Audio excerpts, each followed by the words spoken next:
Now Shephatiah, the son of Mattan, Gedaliah, the son of Pashur, Jukau, the son of Shelemiah, and Pashur, the son of Malchiah, heard the words that Jeremiah had spoken to all the people.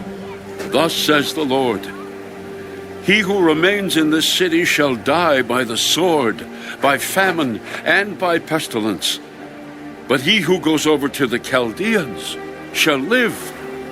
His life shall be as a prize to him, and he shall live. Thus says the Lord, this city shall surely be given into the hand of the king of Babylon's army, which shall take it. Therefore the princes said to the king, Please, let this man be put to death, for thus he weakens the hands of the men of war who remain in this city, and the hands of all the people by speaking such words to them. For this man does not seek the welfare of this people, but their harm. Then Zedekiah the king said, Look, he is in your hand, for the king can do nothing against you. So they took Jeremiah and cast him into the dungeon of Malchiah, the king's son, which was in the court of the prison. And they let Jeremiah down with ropes. And in the dungeon there was no water, but mire. So Jeremiah sank in the mire. Now Ebed-Melech, the Ethiopian, one of the eunuchs who was in the king's house, heard that they had put Jeremiah in the dungeon. When the king was sitting at the gate of Benjamin, Ebed-Melech went out of the king's house and spoke to the king. My lord the king, these men have done evil in all that they have done to Jeremiah the prophet, whom they have cast into the dungeon, and he is likely to die from hunger in the place where he is, for there is no more bread in the city. Then the king commanded Ebed-Melech, the Ethiopian, Take from here 30 men with you, and lift Jeremiah the prophet out of the dungeon before he dies. So Ebed-Melech took the men with him, and went into the house of the king under the treasury, and took from there old clothes and old rags, and let them down by ropes into the dungeon to Jeremiah. Then Ebed-Melech the Ethiopian said to Jeremiah, Please, put these old clothes and rags under your armpits, under the ropes. And Jeremiah did so. So they pulled Jeremiah up with ropes, and lifted him out of the dungeon. And Jeremiah remained in the court of the prison. Then Zedekiah the king sent, and had Jeremiah the prophet brought to him at the third entrance of the house of the Lord.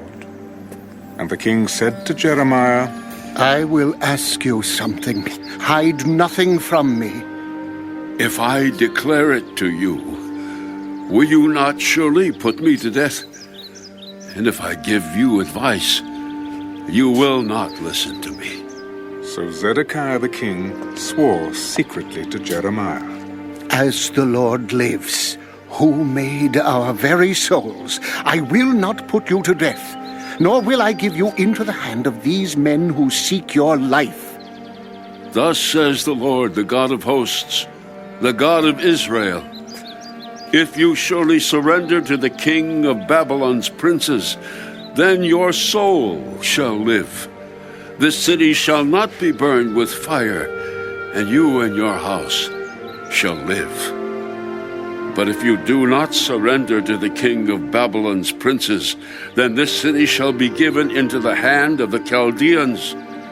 They shall burn it with fire, and you shall not escape from their hand. I am afraid of the Jews who have defected to the Chaldeans, lest they deliver me into their hand and they abuse me. They shall not deliver you.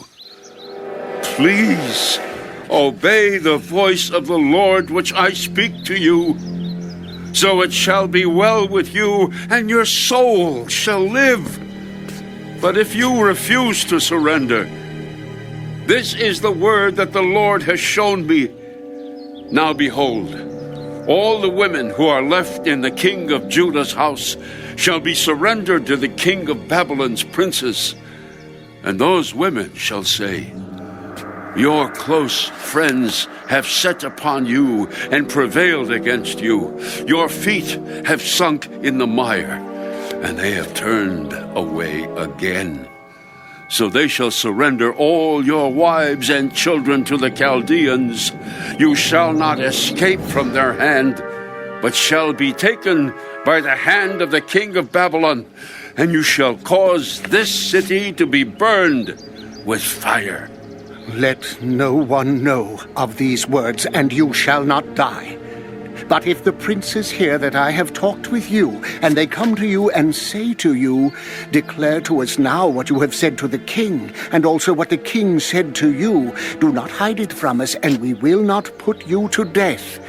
Then you shall say to them, I presented my request before the king, that he would not make me return to Jonathan's house to die there. Then all the princes came to Jeremiah and asked him.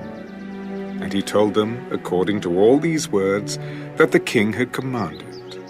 So they stopped speaking with him, for the conversation had not been heard. Now Jeremiah remained in the court of the prison until the day that Jerusalem was taken. And he was there when Jerusalem was taken.